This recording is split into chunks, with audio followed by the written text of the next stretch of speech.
être séduit, induit en erreur. Si nous mourrons avec lui, nous vivrons aussi avec lui. Si nous souffrons avec lui, nous régnerons aussi avec lui. De Timothée 2:11-12. Afin que je le connaisse et la puissance de sa résurrection et la communion de ses souffrances pour être conforme à lui en sa mort. Philippiens 3:20. À nouveau, nous rencontrons l'allusion à la mort du Christ dans la lettre de Paul aux Philippiens.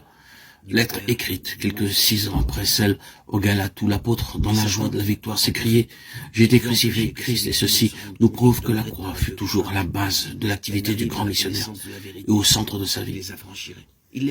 C'est bien là ce qu'elle doit être aussi dans la vie chrétienne et la place qu'elle y doit occuper. Nulle part peut-être nous n'en trouvons une preuve plus manifeste dans les Écritures. L'apôtre avait sûrement reçu la plénitude du Saint-Esprit. Au début de son ministère, le Christ lui était apparu et l'avait envoyé après lui avoir révélé directement le message de la croix. Ce message qu'il vivait et prêchait, c'était la délivrance de l'esclavage du péché, en Christ crucifié.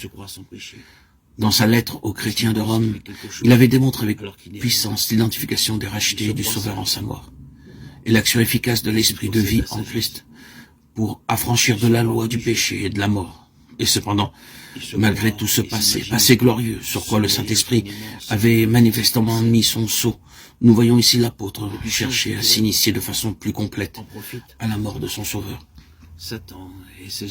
Ces paroles révèlent qu'il a découvert de nouvelles richesses, pénétré de nouveaux domaines, où il a atteint un nouveau degré de maturité spirituelle, et que ceci entraîne avec soi une communion plus intime, plus profonde aux souffrances de Christ.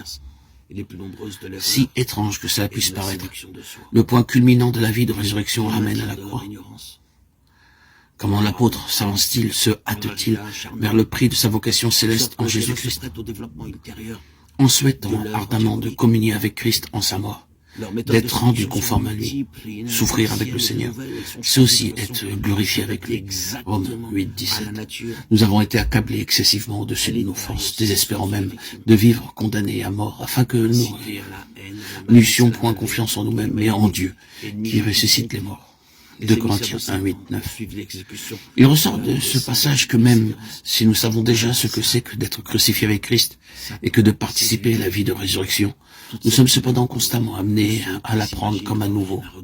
Ce n'est pas là un principe, une chose admise une fois pour toutes, mais un fait toujours actuel, que, livrés à nos seules ressources, nous sommes sans force.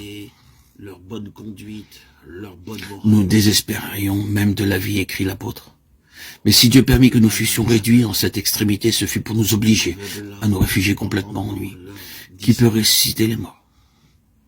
Il nous a délivrés et nous savons qu'il le fera encore. Voilà le secret des épreuves qui assaillent celui qui, avec Paul, a déjà pu s'écrier joyeusement « Moi aussi, je suis crucifié avec Christ ». Il doit prendre contact avec cette puissance divine qui ressuscite les morts. Alors, dans les adversités et les faiblesses, les circonstances qui le dépassent, où il désespère de tout et de tous, où tous les concours humains sont inutiles ou font défaut, il se réfugie en Dieu et y trouve la délivrance. Puisqu'après tant d'années de communion avec Dieu, l'apôtre avait encore besoin de passer par ces expériences de mort et d'impuissance,